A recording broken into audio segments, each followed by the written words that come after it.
Mapagpalang araw po sa inyong lahat. Welcome to DJ Sean Stories.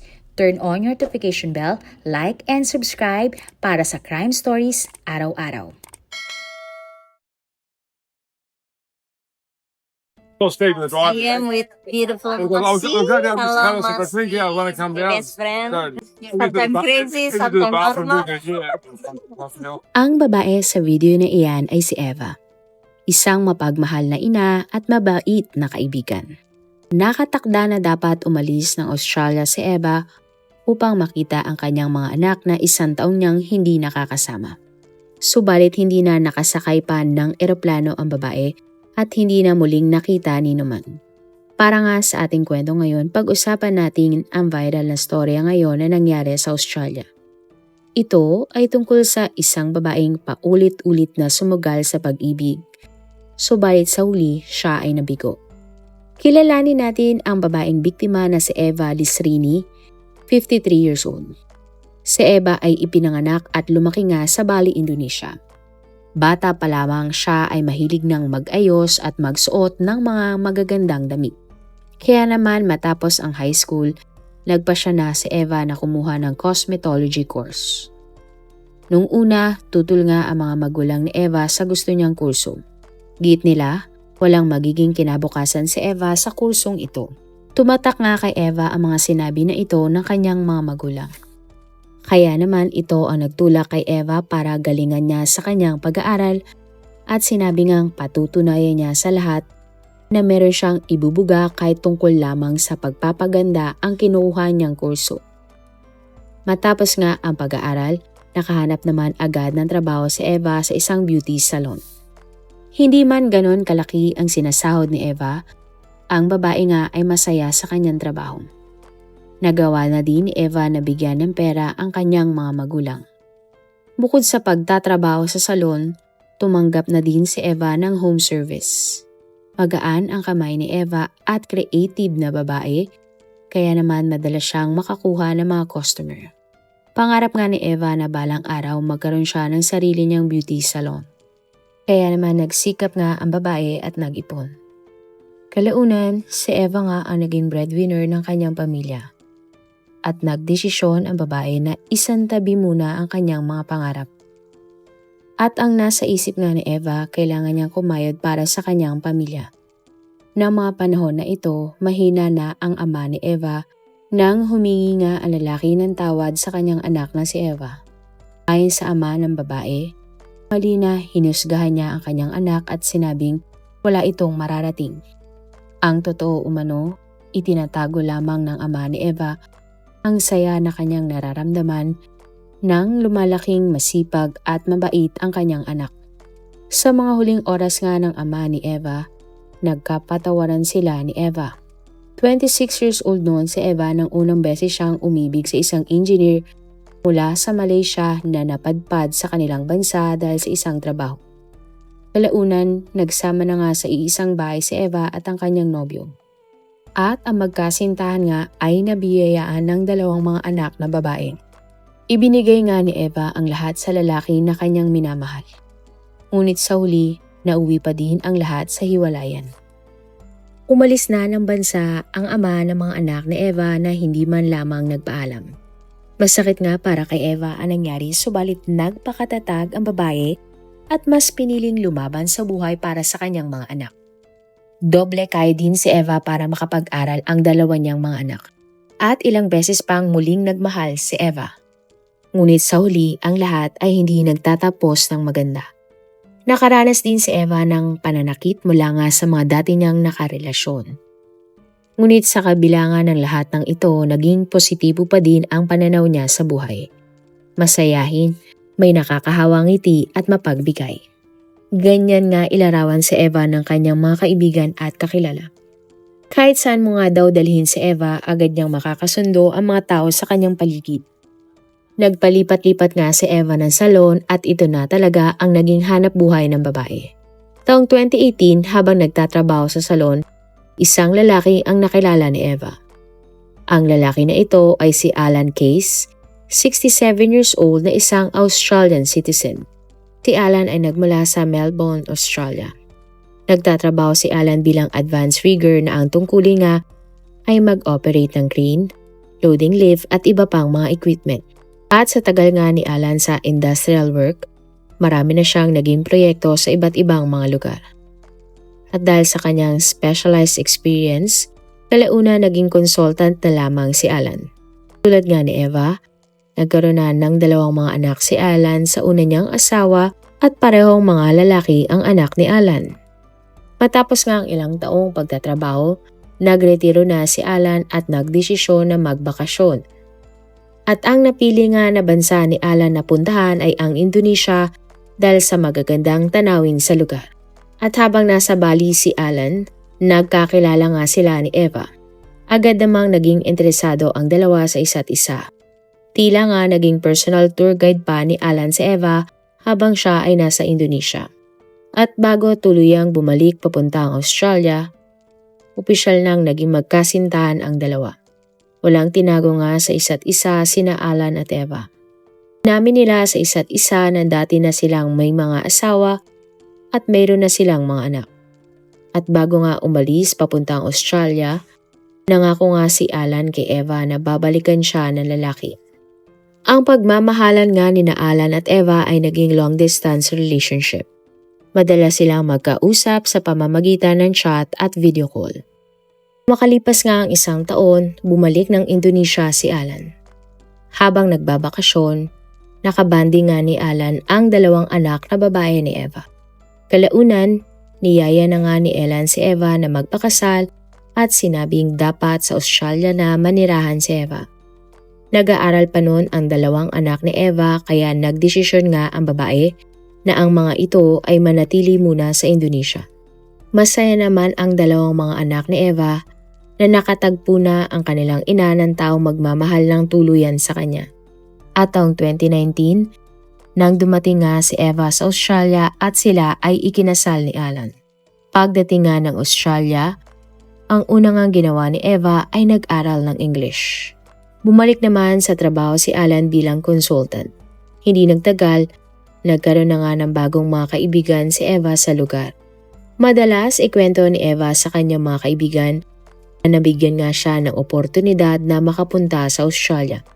Palagi ding binibida ni Eva sa kanyang mga kaibigan kung gaano siya kaswerte sa asawa niyang si Alan.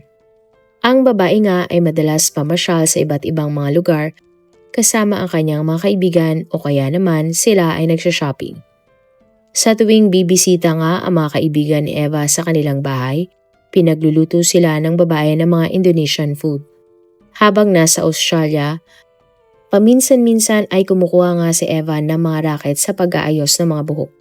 Naging bonding na din ng mag-asawang Eva at Alan ang pakikipagkita sa kanilang mga kaibigan. Masaya ngang maituturing ang pagsasama ng dalawa at sa kabila nga ng kanilang mga edad, napapanatili nila ang sigla ng kanilang relasyon.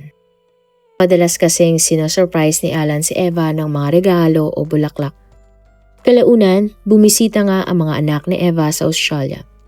Sabik na sabik nga si Eva na makita ang kanyang mga anak dahil matagal nga silang nagkahiwalay. Sa kabilang banda naman, pumunta sina Eva at Alan sa Indonesia para magbakasyon. Habang nasa Indonesia, sinabi nga ni Eva na gusto niyang magtayo ng mga beauty salon. Sinabi naman ni Alan na kung ito ang gusto ni Eva, magpapagawa nga siya ng salon sa kanyang asawa. Si Alan nga ang gumagastos ng lahat at ang panganay na anak ni Eva ang namumuno sa kanyang negosyo. Nagkaroon pa nga ng 3 branch ang salon ni na Eva at Alan. Ilang taong ngang tumagal ang maayos na relasyon ni na Eva at Alan.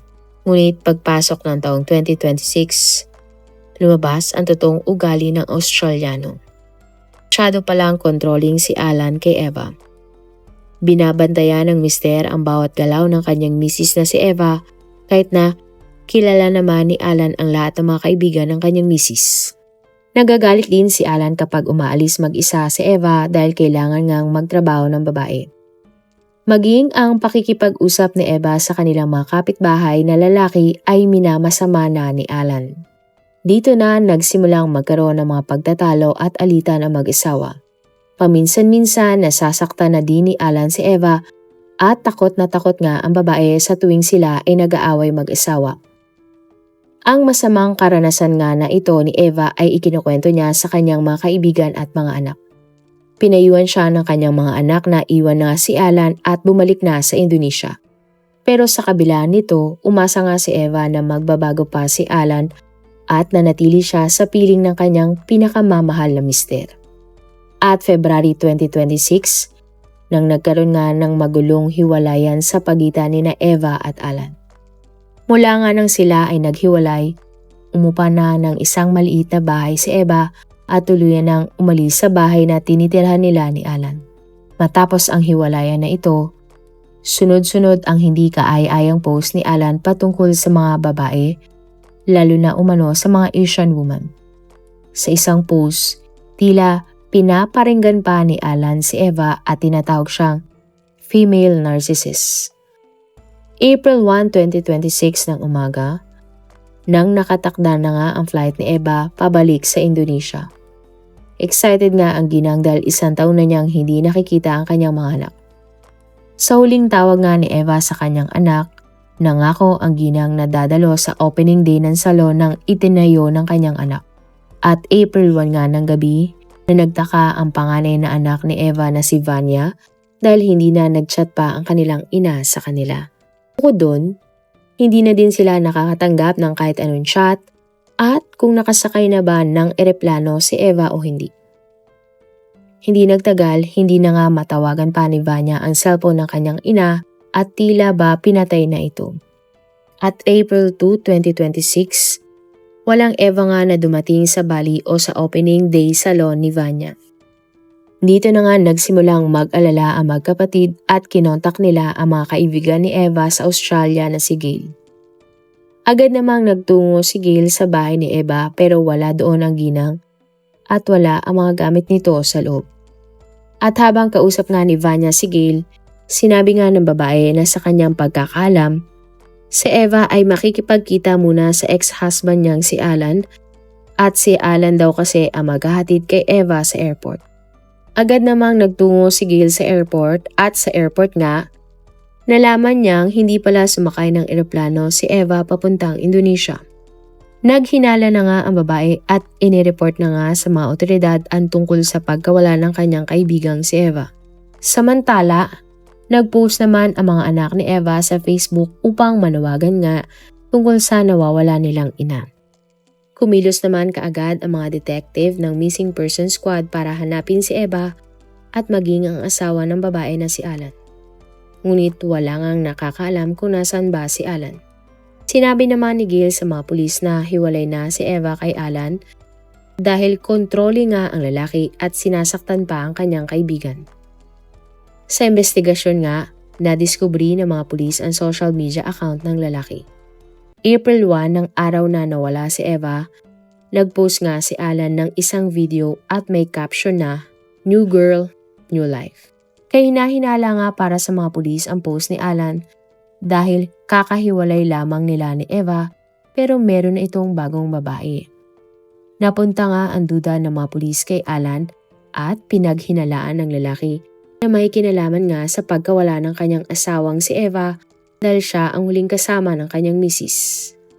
At April 3, 2026, nang ipinagpatuloy nga ng mga pulis ang pagkahanap kay Eva. Ang ibang mga pulis naman ay sinundan nga ang lead para mahanap si Alan.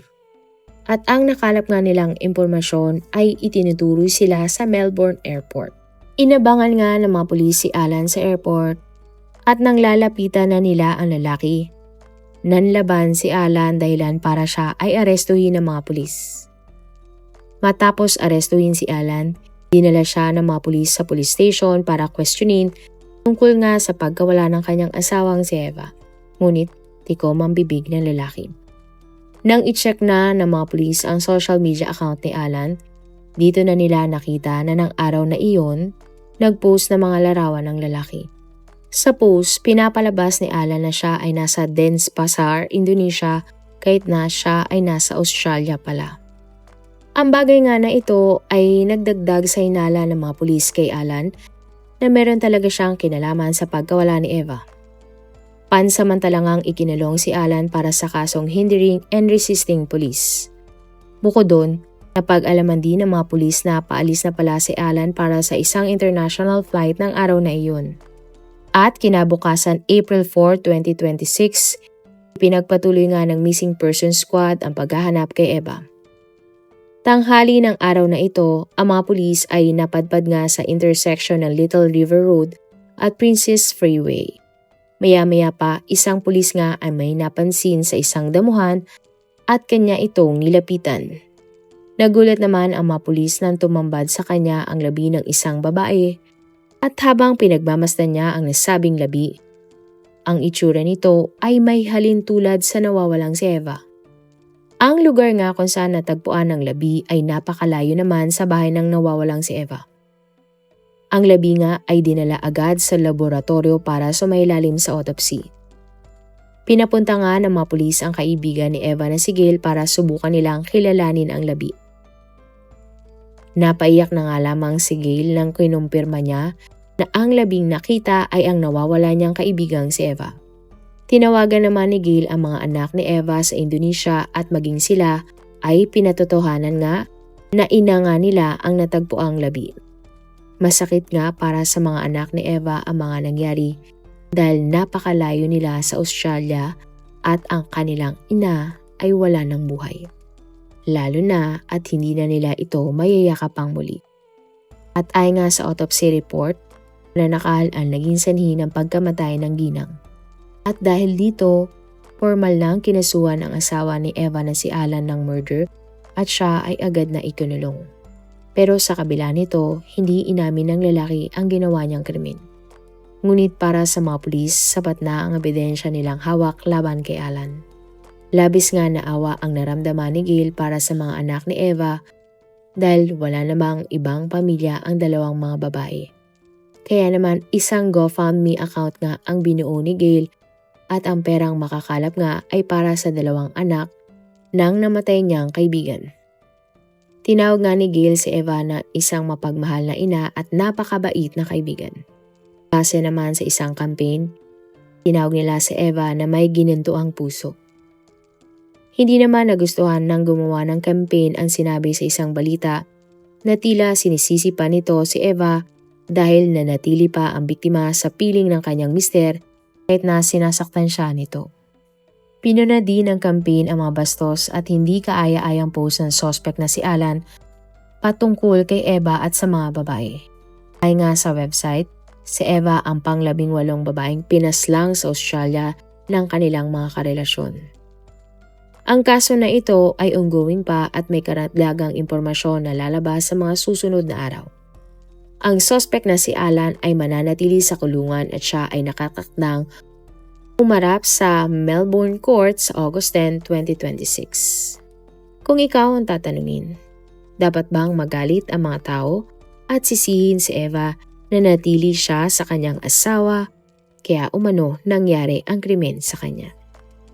Marami pong salamat sa inyong panonood. Meron ba kayong mga kwento na gusto nyong i-share sa ating mga manonood? O kung may personal po kayong kwento na gusto nyong i-feature sa ating channel, i-comment down below nyo lang ang inyong mga suggestions. Para naman po sa dagdag kalaman, i-subscribe nyo din po at i-follow ang ating iba pang YouTube channel katulad ng Tagalog Facts and Mysteries by DJ Sean at Manila Boy Wonder Philippines. Marami pong salamat sa pagsuporta nyo sa aming mga channel. God bless everyone!